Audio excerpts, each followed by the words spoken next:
Lecture du livre de l'Exode. En ces jours-là, le peuple d'Israël marchait à travers le désert. Les Amalécites survinrent et attaquèrent Israël à Réphidim. Moïse dit alors à Josué : « Choisis des hommes et va combattre les Amalécites. Moi, demain, je me tiendrai au sommet de la colline, le bâton de Dieu à la main. » Josué fit ce que Moïse avait dit. Il mena le combat contre les Amalécites. Moïse, Aaron et Hour étaient montés au sommet de la colline. Quand Moïse tenait la main levée, Israël était le plus fort. Quand il la laissait retomber, Amalek était le plus fort. Mais les mains de Moïse s'alourdissaient. On prit une pierre, on la plaça derrière lui et il s'assit dessus. Aaron et Hour lui soutenaient les mains, l'un d'un côté, l'autre de l'autre. Ainsi les mains de Moïse restèrent fermes jusqu'au coucher du soleil. Et Josué triompha des Amalécites au fil de l'épée.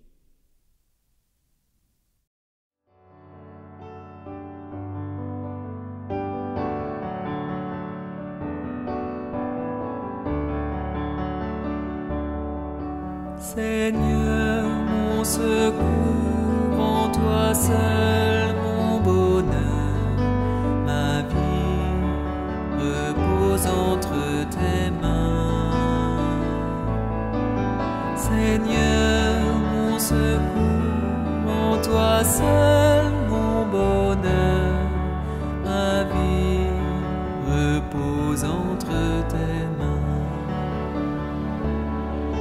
J'élève les yeux au loin, d'où me vient le secours. Le secours me vient de Dieu seul. Seigneur, mon secours, en toi seul mon bonheur, ma vie repose entre tes mains. Seigneur, mon secours, en toi seul mon bonheur, ma vie repose entre tes mains. Ton pied ne chancellera, il veille sur tes pas, il ne donne et ne sommeille ton gardien.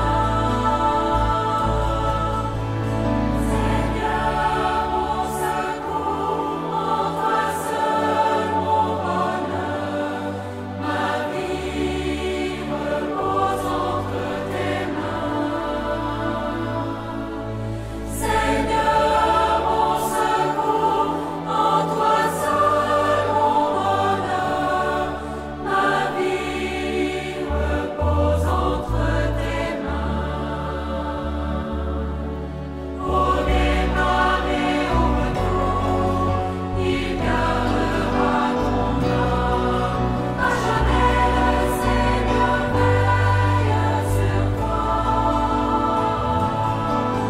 Seigneur, mon secours, en toi seul mon bonheur, ma vie repose entre tes mains. Seigneur, mon secours, en toi seul mon bonheur, ma vie repose entre tes mains.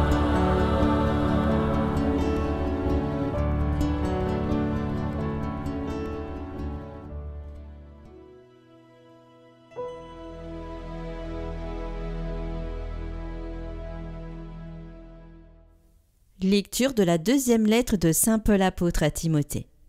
Bien-aimé, demeure ferme dans ce que tu as appris.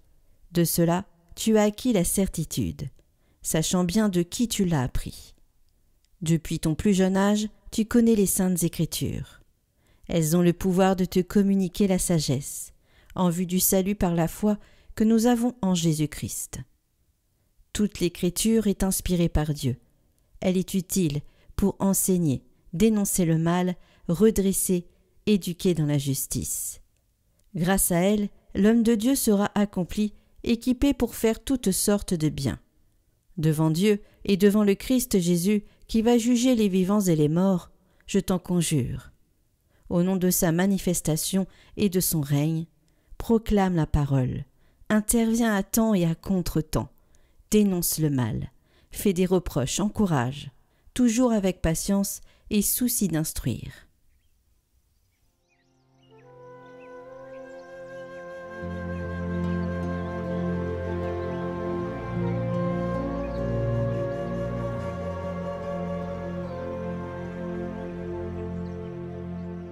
Évangile de Jésus-Christ selon saint Luc. En ce temps-là, Jésus disait à ses disciples une parabole sur la nécessité pour eux de toujours prier sans se décourager. Il y avait dans une ville un juge qui ne craignait pas Dieu et ne respectait pas les hommes. Dans cette même ville, il y avait une veuve qui venait lui demander « Rends-moi justice contre mon adversaire ». Longtemps il refusa, puis il se dit « Même si je ne crains pas Dieu et ne respecte personne, comme cette veuve commence à m'ennuyer, je vais lui rendre justice, pour qu'elle ne vienne plus sans cesse m'assommer. » Le Seigneur ajouta « Écoutez bien ce que dit ce juge dépourvu de justice. Et Dieu ne ferait pas justice à ses élus, qui crient vers lui jour et nuit? Les fait-il attendre? Je vous le déclare, bien vite, il leur fera justice. Cependant, le Fils de l'homme, quand il viendra, trouvera-t-il la foi sur la terre ?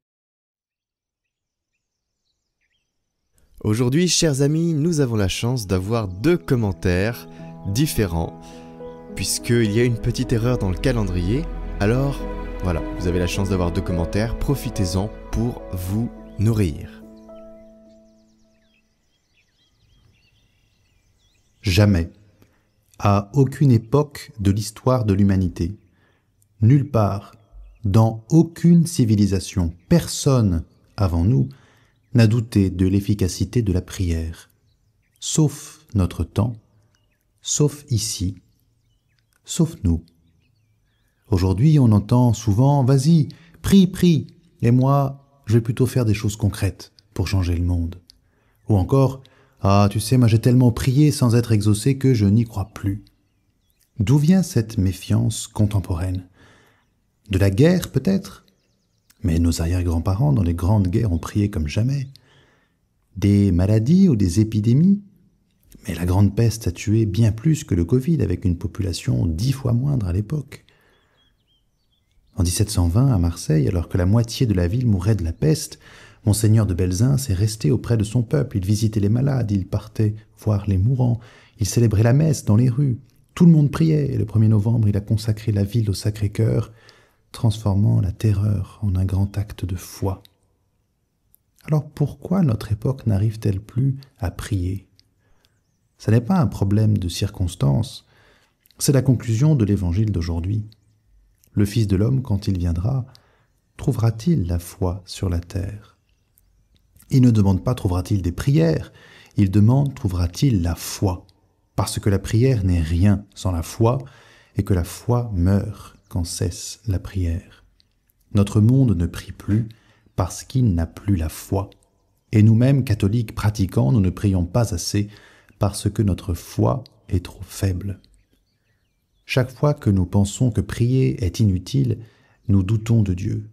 Nous oublions que le Seigneur nous écoute avec infiniment plus de patience que ce juge de l'Évangile qui finit par céder à la veuve. Jésus nous l'affirme, il faut toujours prier sans se décourager. Et ailleurs, demandez et vous recevrez. Et ailleurs encore, tout ce que vous demanderez avec foi, vous l'obtiendrez. L'enseignement est constant. La prière est infaillible quand elle est vraie, c'est-à-dire quand son objet est bon. La grâce, la conversion, le salut, alors elle porte toujours du fruit. Il y a d'autres biens inférieurs, la santé, la réussite de ses projets, le permis de conduire, tel ou tel examen. Elle peut être exaucée, bien sûr, mais autrement que prévu parfois.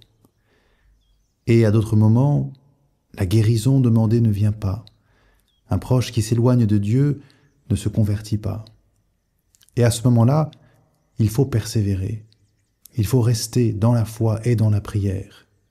Regardons comment fait Moïse dans la première lecture. Josué est là qui s'occupe des choses concrètes. Il combat dans la plaine. Moïse ne se contente pas de le regarder. Il est là, sur la colline, il lève les bras en prière. Il y a dans cette collaboration non pas un ou bien, soit prier, soit agir, mais et. Moïse prie et Josué combat. La prière est efficace, Israël gagne parce que Josué combat et que Moïse prie. Et dès que les bras de Moïse retombent, Israël perd. Alors il faut Aaron et Our pour soutenir les bras de Moïse. Cette scène annonce bien sûr la victoire de la croix, et les bras étendus de Moïse préfigurent ceux du crucifié. Moïse a les bras lourds, il a besoin d'aide. Le Christ, lui, ne faiblit pas, mais il choisit de nous associer à sa prière. Quand nous prions, nous ne sommes pas les acteurs principaux, nous sommes simplement là en train de soutenir les bras du Christ, de soutenir sa prière à lui. Et il nous donne de nous associer, de faire en sorte que notre voix s'unisse à la sienne. Et c'est cela qui rend notre prière infaillible, efficace à chaque fois, tant que nous demandons ce qui est vraiment bon pour nous, c'est-à-dire ce que le Seigneur veut véritablement nous donner. Certains diront « Oui, mais ça n'est pas pour tout le monde, c'est la prière des saints. » Et voilà une très mauvaise humilité. Car s'il y a des conditions pour communier à la messe, pour proclamer la parole, pour donner la communion, pour se confesser, il n'y a aucune condition pour prier. On peut prier du plus profond de son péché, et Dieu ne demande qu'une chose, que notre prière soit vraie et sincère. Frères et sœurs, notre époque a un besoin urgent de retrouver la prière, non pas comme une fuite devant l'action, mais comme la source de tout agir. La prière donne sens et force à tout engagement. Regardons cette veuve importune de l'Évangile et persévérons dans nos demandes. Quand nos bras retombent sous le poids du doute, souvenons-nous que nous pouvons compter sur la prière de nos frères et surtout sur celle du Christ. Cette prière n'est pas un échappatoire, elle est la boussole du chemin. Sans elle, nous tournons en rond, même avec les meilleures intentions, alors qu'avec elle, chacun de nos pas nous oriente vers le ciel. Que le Seigneur nous donne la grâce de prier sans cesse, et qu'à son retour, il trouve sur la terre et en nous une foi vivante et agissante. Amen.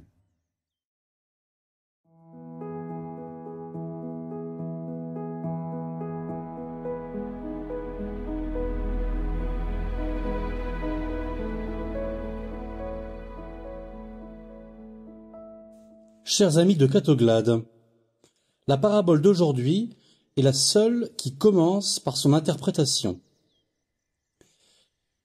Jésus dit une parabole pour montrer à ses disciples qu'il faut toujours prier sans se décourager. Puis vient la petite histoire. C'est sûr que le découragement nous guette, spécialement dans la prière. À quoi bon ? J'ai déjà prié pour tellement de causes en vain. Prier sans se décourager. Oui, chers amis, prions. Ne nous décourageons jamais. C'est la résolution de sainte Thérèse de l'Enfant Jésus la veille de sa première communion. Elle prend la résolution « Je ne me découragerai jamais ». La prière est d'abord une expérience de la persévérance. Tenir bon, tenir jusqu'au bout.